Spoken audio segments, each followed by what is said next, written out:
Hello everyone. तो हम लोग कॉन्सेप्ट ऑफ एरोमेटिसिटी को और एक्सप्लोर करने वाले हैं। पिछली वीडियो में मैंने आपको बताया था कि अगर मेरा सिस्टम इस तरीके से है तो उसमें कार्बन जो है उसमें इलेक्ट्रॉन डिलोकलाइजेशन नहीं होता है। तो क्या केसेस हैं? लेट्स से मेरा एक sp3 हाइब्रिडाइज्ड कार्बन है, ये वाला कार्बन जो है साइक्लोप्रोपेन का sp3 हाइब्रिडाइज्ड कार्बन। अगर इससे मैं एक H प्लस आयन निकालूं और एक हाइड्राइड आयन निकालूं, किस केसेस में ये इसके पास पे मतलब sp2 हाइब्रिडाइज्ड कार्बन आ जाएगा। ठीक है, तो टेक्निकली जब अगर मैं इससे -H प्लस निकालूं तो it will be an sp3 hybridised carbon, क्योंकि लोन पेयर भी हाइब्रिडाइजेशन में पार्टिसिपेट करते हैं। बट अगर मैं इसमें ये निकालूं, इसमें हाइड्राइड आयन निकालूं, तो ये sp2 हाइब्रिडाइज्ड कार्बन है।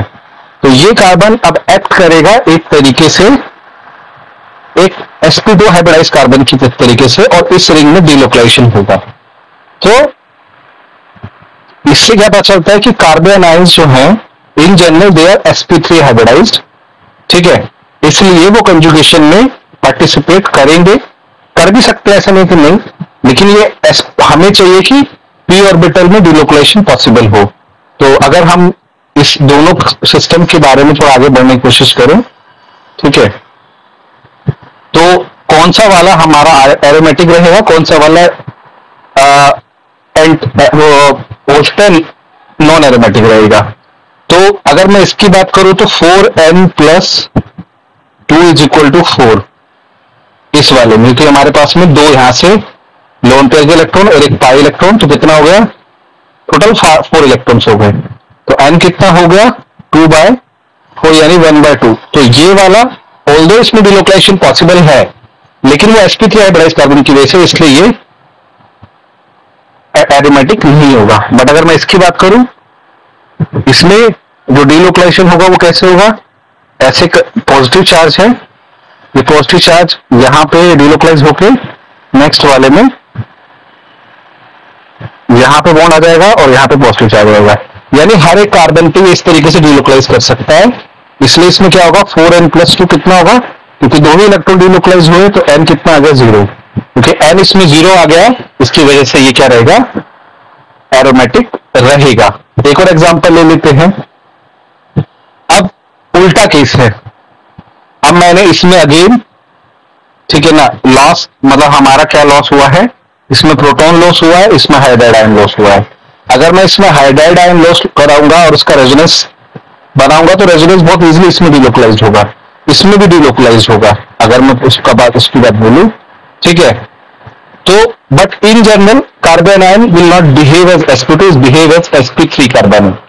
तो अगर, ठीक है ना, अब इसी की वजह से, ठीक है ना, ये ना तो sp2 की तरह बिहेव करेगा ना sp3 की, इंटरमीडिएट बिहेव करेगा, लेकिन इस लोन पेयर की वजह से इसमें कितना, इसका जो डिलोकलाइजेशन है वो कंप्लीट हो गया 4n plus 2, it is around 6। तो n कितना हो गया, इसमें 1 हो गया, इसमें निकालेंगे तो 4n प्लस 2 और टोटल नंबर ऑफ इलेक्ट्रॉन कितने हो गए 2 2 4, तो 4 यानी कि n कितना आएगा 1/2। इसीलिए साइक्लोपेंटाडाइन भी एक एरोमेटिक सिस्टम है। ठीक है, लेट्स से अगर हमें बेंजीन के लिए कैलकुलेट करना है तो बेंजीन में कितने इलेक्ट्रॉन्स होते हैं 6, और मतलब कितने पाई बॉन्ड्स होते हैं 3 पाई इलेक्ट्रॉन, मतलब 6 इलेक्ट्रॉन, तो 4n plus 2 is equal to 6, तो n कितना आएगा 1। इसलिए हमारा ये जो है सिस्टम एक एरोमेटिक सिस्टम की तरह बिहेव करेगा। तो हमारे सारे रूल्स को हम वापस रिवाइज करते हैं कि साइक्लिक होना चाहिए, प्लेनर होना चाहिए, और कंटिन्यूअस डिलोकलाइजेशन होना चाहिए, वो भी मिल रहा है, और हकल रूल भी मिलना चाहिए। हकल रूल क्या है 4n प्लस 2, उसमें पाई इलेक्ट्रॉन होना चाहिए। इसी तरीके से हम किसी भी सिस्टम को एरोमेटिक और नॉन एरोमेटिक में डिसाइड कर सकते हैं। एक और कॉन्सेप्ट में बताना चाहूंगा, अगर किसी सिस्टम में 4n इलेक्ट्रॉन है और n क्या है 0 1 2 3 है, जैसे कि इसमें, मतलब जैसे कि इस तरह के सिस्टम में है, तो ये एंटी एरोमेटिक होता है। यानी अगर हम इसकी बात करेंगे तो इसमें 4n कितना है 4, तो अगर 4n रूल फॉलो करता है तो n इज इक्वल टू 1, इसलिए साइक्लोपेंटाडाइन कटायन जो है वो एंटी एरोमेटिक होता है। इसकी बात करें तो इसमें कितना होगा, 4n plus 4n is equal to 4। इसलिए जो अनायन है, साइक्लोप्रोपाइनिल अनायन जो है, वो एक एंटी एरोमेटिक सिस्टम है। और कोई सिस्टम देखिए, ये बहुत ही वेल नोन सिस्टम है, इसको बोलते हैं फेरोसिन। फेरोसिन सिस्टम भी जो साइक्लोपेंटाडाइन से बनता है, ये एक एरोमेटिक कंपाउंड है। इसको डिस्कवर किया था पीटर पॉसन और टीजी केली ने। तो ये एक लैंडमार्क कंपाउंड है ऑर्गेनिक केमिस्ट्री में। आयरन इसमें +2 ऑक्सीडेशन स्टेट में होता है, और इसमें दोनों रिंग जो है, दोनों रिंग अपना मतलब इस पूरे सिस्टम के साथ में एक एरोमेटिक सिस्टम की तरह बिहेव करती हैं। और ये किस तरह की कॉन्फ़िगरेशन में एग्जिस्ट करता है, स्टैगर्ड, मतलब इस तरीके से रहेगा। रिंग रहेगी एक ऐसे रहेगी और एक रिंग ऐसे रहेगी, इसमें इक्लिप्स्ड कॉन्फ़िगरेशंस नहीं होती हैं। ठीक है, अगर हम इसको इस तरीके से +2 रख दें तो ये स्टैगर्ड कॉन्फ़िगरेशन में एग्जिस्ट करता है इस तरीके से, मतलब रिंग जो है इस तरीके से स्टैगर्ड रहती है। और कोई सिस्टम, बेंजीन के बारे में मैंने बता ही दिया कि बेंजीन साइक्लिक भी है, प्लेनर भी है, और कंटिन्यूअस डिलोकेशन होता है, हम इसके रेजोनेंस में देख ही चुके हैं। और नंबर ऑफ इसमें हकल रूल कितना है, 4n + 2 is equal to 6, n is equal to 1। तो ये भी एक एरोमेटिक सिस्टम है। इसके अलावा ये है साइक्लोहेप्टेट्राइन। अगर हम इसमें प्रोटॉन का लॉस कराएं तो इसमें कितने इलेक्ट्रॉन हैं, 4n + 2, 4n + 2 इक्वल टू 6। डिलोकेशन इसमें पॉसिबल होगा, बना सकते हो रेजोनेंस स्ट्रक्चर, इसमें भी बना सकते हो। ठीक है, और n कितना होगा इसमें 1, लेकिन इसमें कितना होगा, 4n + 2 इज इक्वल टू 8। तो 8 है तो आई गेस ये n तो इसमें कितना आएगा, 6/4, और वो होगा 3/6। It is come out to be 6/4, मतलब 3/2। तो इसमें तो नहीं फॉलो हो रहा है, इसलिए क्या है, ये एरोमेटिक तो नहीं है। क्या ये एंटी एरोमेटिक है, देख लेते हैं। 4n कितना है, 8, तो n कितना आ गया, 2। इसकी वजह से ये क्या है, एंटी एरोमेटिक है। ठीक है, इसी तरीके से जो हमारे मतलब इस तरह के जैसे जो हमारे अलाइल सिस्टम है, अलाइल सिस्टम जो होता है इस तरीके का CH2 पॉजिटिव, ये जो है इसमें डिलोकेशन भी है लेकिन ये प्लेनर नहीं है। इस तरह के सिस्टम को नॉन एरोमेटिक सिस्टम बोलते हैं। कौन सा सिस्टम बोलते हैं, नॉन एरोमेटिक। तो नॉन एरोमेटिक सिस्टम में बहुत सारे सिस्टम्स आते हैं, ये भी नॉन एरोमेटिक सिस्टम में आता है। तो जिस सिस्टम में मतलब हो भी सकता है और नहीं भी हो सकता, तो हमारे कंपाउंड किस तरह के हो गए, एरोमेटिक, एंटी एरोमेटिक और नॉन एरोमेटिक। कुछ कंपाउंड होमो एरोमेटिक भी होते हैं, उनके बारे में हम नहीं बात करेंगे। ठीक है, ये इसका रेजोनेंस भी हम दिखा सकते हैं, साइक्लोहेप्टेट्राइन का पूरा डिलोकेशन है हर एक, ठीक है ना, हर एक उस पे है। तो बहुत सारे रेजोनेंस में पॉसिबल हो सकते हैं। ठीक है, पूरा डिलोकेशन है, इसमें पूरा डिलोकेशन है, बस ये एरोमेटिक है, ये एंटी एरोमेटिक है। ठीक है ना। और कोई सिस्टम, ये बड़ा स्पेशल टाइप ऑफ सिस्टम है। इसमें जो होता है ना, ये 8 मेंबर रिंग सिस्टम है। 8 मेंबर रिंग सिस्टम में अगर तुम देखोगे, एक्चुअली में ये प्लेनर होता नहीं है। तो प्लेनर ना होने की वजह से दो इसमें 4n + 2 इज इक्वल टू 8 हो गया। तो पहली बात तो एरोमेटिक है ही नहीं, तो इसी वजह से ये ट्यूब शेप में करता है।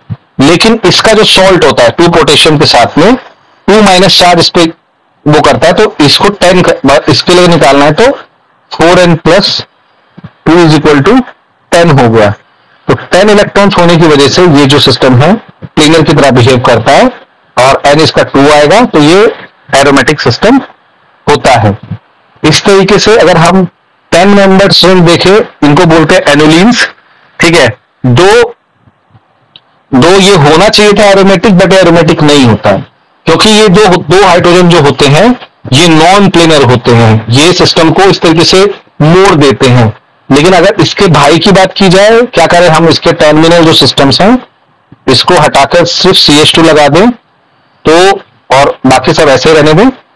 ठीक है, बाकी सब इस पे एक ब्रिज डाल दें, और मतलब समझ में आया ना, CH2 है, ठीक है ना, और CH2 डाल देंगे, 2 हाइड्रोजन को हटा के बस एक CH2 का ब्रिज बना दें, तो ये 10 एनिलीन जो है एरोमेटिक हो सकता है। सिर्फ ये प्लेनर नहीं है, इसकी वजह से ये है, ये हक्कल रूल ओबे करेगा। 10 इलेक्ट्रॉन्स हैं तो हक्कल रूल वेल डिफरेंट ओबे करेगा। ठीक है, इसी तरीके से जो 14 एनिलीन्स हैं, ठीक है, 14 एनिलीन्स भी 14 जो 10 के बाद में 14 एनिलीन्स हैं वो एरोमेटिक होते हैं। क्यों? क्योंकि अगर आप ये प्लेनर भी नहीं, प्लेनर भी होते हैं, नियर वो ऑलमोस्ट प्लेनर होते हैं, नियरली प्लेनर बोल सकते हो, और हक्कल रूल भी फॉलो करते हैं और एरोमेटिक होते हैं। 16 एनिलीन्स जो होते हैं वो नहीं फॉलो करते हैं। ठीक है, अगर 16 एनिलीन्स की बात करें, ये हक्कल रूल को ओबे नहीं करते, प्लेनर होते हैं लेकिन हक्कल रूल को नहीं करते, तो इसलिए इनको नॉट एरोमेटिक भी बोल सकते हैं। इसी तरीके से जो 18 एनिलीन्स हैं वो ओबे करते हैं, तुम इसको खुद भी वर्कआउट कर सकते हो। ठीक है, और ये प्लेनर होते हैं, हक्कल रूल ओबे करते हैं, तो एरोमेटिक होता है। इसके अलावा कोई और सिस्टम, ये मैं बता ही दिया कि जो हमारे मतलब जो 10 एनिलीन्स है, इसमें हाइड्रोजन जो है एक हिस्टेरिक हिंड्रेंस क्रिएट करता है, और जैसे हम उसमें ब्रिज डाल देते हैं तो एरोमेटिक बन जाता है। तो 14 एनिलीन्स जो होते हैं, 14 एनिलीन्स के डिफरेंट स्ट्रक्चर्स होते हैं। ठीक है, और इनके जितने भी स्ट्रक्चर्स आप लोगे, ये सब के सब एरोमेटिक सिस्टम्स में आते हैं। चाहे आप कोई भी इस्तेमाल कर लो, कोई भी ले लो, कितने भी कॉन्फ़िगरेशंस बना लो, सबके सब एरोमेटिक्स आते हैं। इन स्ट्रक्चर्स में ये एरोमेटिक होते हैं। इसके अलावा हमारे और कौन कौन से सिस्टम्स एरोमेटिक हो सकते हैं? एक बहुत अच्छा कंपाउंड है azulene. Azulene is a very good example, जिसमें दो अलग अलग तरीके की रिंग्स रहती हैं, बट एक रिंग बिहेव करती है, मतलब ये पार्शियली एरोमेटिक की तरह बिहेव करती है। कभी कभी ये मतलब लोग बोल देते हैं कि मतलब ये एरोमेटिक है, मतलब मेरे हिसाब से तो एरोमेटिक होना चाहिए, लेकिन ये सिस्टम भी एक मतलब एक तरीके के इस फॉर्म में ये एरोमेटिक रहता है। आयनिक फॉर्म में इट इज हाईली एरोमेटिक, और ये इन जनरल आयनिक फॉर्म में ही मिलता है। तो एजोलिन्स भी एक गुड एग्जांपल है। और जितने भी तरह के तुम्हारे हेप्टोसाइड कंपाउंड है, पायरोल हो गया, फ्यूरोन हो गया, थायोफिन हो गया, पिरिडीन हो गया, ये सब एरोमेटिक होते हैं। तो इसके बाद में हम एरोमेटिसिटी के ऊपर और वीडियोस नहीं बनाएंगे, और एरोमेटिसिटी को हम समझ सकते हैं। हमारे पास में पहले बहुत सारे कॉन्सेप्ट आ रहे हैं, उन कॉन्सेप्ट को इस्तेमाल करने के बाद हम क्वेश्चन आंसर सीरीज चालू करेंगे, जिससे हम बहुत सारी चीजों को ऑर्गेनिक केमिस्ट्री की समझ सकते हैं।